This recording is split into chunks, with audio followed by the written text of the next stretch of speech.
আপনার সংসার ভালো লাগে না, এই যে আপনি আপনার বাবা মা স্ত্রী আত্মীয় পরিজন ছেড়ে এখানে বসবাস করছেন, কেন? মিজান সাহেব বলুন, কেন আপনার সংসার করতে ভালো লাগতেছে না? আমার খুব জানতে ইচ্ছা করতেছে। আমি তোর বাবা, আমিও জানতে চাই কেন তোর সংসার ভালো লাগে না। আমাদের একটু বল বাবা। আমারও জানতে ইচ্ছে করছে, কি দোষ করেছি আমি? কি আমার অপরাধ? তুমি কেন আমার সাথে সংসার করতে চাচ্ছ না? নিজাম ভাই, আয় না গরিব মানুষ, হাতে অংশে নাই, ইল্লা বলে সংসার চালাতে পারি না। সংসারের জ্বালায় ওই দুধ সাজি মানুষের ডর দেয় কে অংশ নিজে। কিন্তু আমার তো ভাই আর কিছু আছে, তারপরেও আনে কিল্লা এই সংসার বিভাগ দিল, কিল্লা সংসার ছাড়ি দিয়ে জায়গা চলে এলে, কিল্লা আনে সংসার ভালো লাগে না। মিজান ভাই, আমরা এখন লাইভে আছি, সারা বাংলাদেশের মানুষ আপনাকে দেখছে, আপনার কথা শুনছে। আপনি বলুন, সংসার আপনার কেন ভালো লাগে না?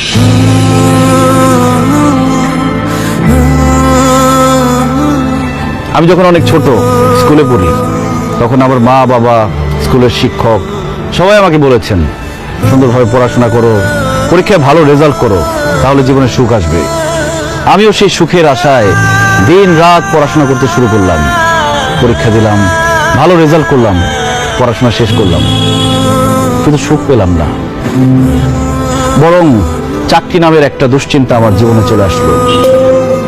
সবাই বলতে শুরু করলো, যদি ভালো চাকরি পাও তাহলে জীবনে সুখ পাবা। তাই চাকরির জন্য বিভিন্ন জায়গায় পাগলের মতো ঘুরতে থাকলাম, ইন্টারভিউ দিতে থাকলাম। অবশেষে আমার চাকরিটা হলো ঠিকই, কিন্তু আমার জীবনে সুখ আসলো না।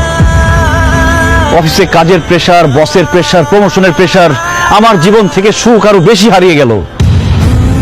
এরপরে ভাবলাম, জীবনে যদি একটা বউ আসে তাহলে হয়তো জীবনে সুখ আসবে। বউ আমার পাশে বসে থাকবে, মিষ্টি মিষ্টি কথা বলবে, রান্না করে খাওয়াবে, আদর করে রাতে ঘুম পাড়িয়ে দিবে। তারপর একটা বিয়ে করলাম, কিন্তু তারপর আমার জীবনে সুখ আসে নাই। অফিসের প্রেসারের সাথে আমার জীবনে আরেকটা প্রেসার যোগ হলো, সেটার নাম হচ্ছে বউয়ের প্রেসার। কাজের জন্য অফিসে বেশি সময় দিলে বউকে সময় দিতে পারি না, বউকে বেশি সময় দিলে অফিসে সময় দিতে পারি না, বউকে বেশি সময় দিলে অফিসে বসের ঝাড়ি খেতে হয়, অফিসে বেশি সময় দিলে বউর গোমরা মুখ দেখতে হয়। তারপর আজকে এটা লাগবে, কালকে সেটা লাগবে, পরশু ওইটা লাগবে। যখন যা চায় সেটা এনে দিলে সংসারে শান্তি, না এনে দিলে অশান্তি। বউয়ের সাথে ভালো মতো কথা বললে বাবা মা রেগে যায়, বাবা মাকে বেশি সময় দিলে, ভালো করে কথা বললে বউ অভিমান করে।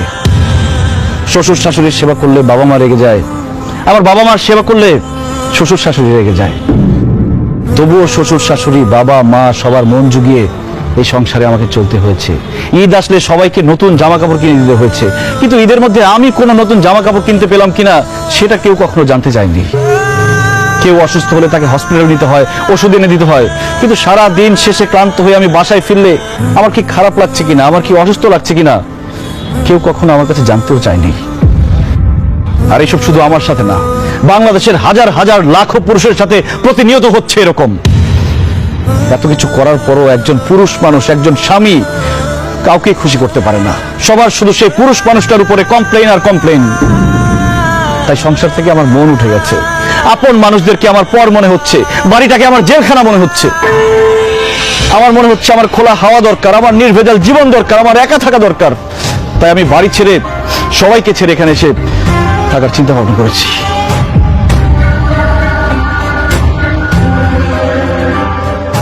মিজান ভাই, এই ঘটনাগুলো আমার সঙ্গেও প্রতিনিয়ত ঘটে। আমারও মনে হয় আমি সবকিছু ছেড়ে ছেড়ে চলে যাই। আপনি তো একদম আমার মনের কথা বলেছেন।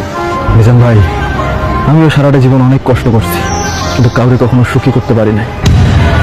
মাঝে মাঝে মনটা চায় যে সংসার জীবনটা ছাইরা চলে যায়, কিন্তু বাবা মা, বউ বাচ্চা এগুলো মায়া ছাড়তে পারি না। বাবারে, তুই যা বলছিস তা এই দেশের সব পুরুষের সাথেই হয়।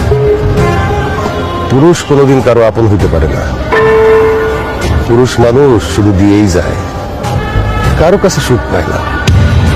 তারপরেও পুরুষ সংসার ছেড়ে যেতে পারে না।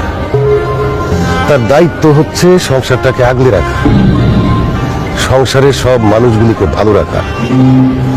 এই অবস্থাটা হইতে পারে বাবা যদি আমরা পুরুষরা নারীরে নারী না বলতাম, মানুষ বলতাম, মানুষ ভাবতাম। আর নারীরাও যদি পুরুষটা বইলা মানুষ ভাবত, দুইজন দুইজনকে মানুষ ভাবলে এই সমস্যাগুলি আর হইতো না রে বাবা। জামাই বাবাজি, তুমি যে কথাগুলো বলছো একদম ঠিক বলছো। তুমি বলতে পারছো, কিন্তু আমি সারাটা জীবন বলতে পারি না। তারপরে পুরুষ মানুষদেরকে এভাবেই সংসার করতে হয়, তোমাকে করতে হবে। মিজান, আমাকে তুমি মাফ করে দাও। তোমার স্ত্রী হিসেবে আমার দায়িত্ব ছিল তোমার কষ্টগুলো বোঝা। আমি তোমাকে কথা দিচ্ছি, আজকে থেকে তোমার দুঃখ কষ্ট সব কিছুর আমি খেয়াল রাখবো। প্লিজ বাসায় চলো, চলো না আমরা নতুন করে সুখের সংসার করি। সংসার কখনো সুখের হয় না সেতু। আমার মনে হয় কোনো সুস্থ স্বাভাবিক মানুষ সংসার করতে পারে না। সংসার করতে হলে পাগল হইতে হয়। আমার মনে হয় আমরা পুরুষরা সবাই পাগল, আর সেই জন্য সংসারের শত ঝামেলা সহ্য করেও সংসার করে যাচ্ছি, করে যাব।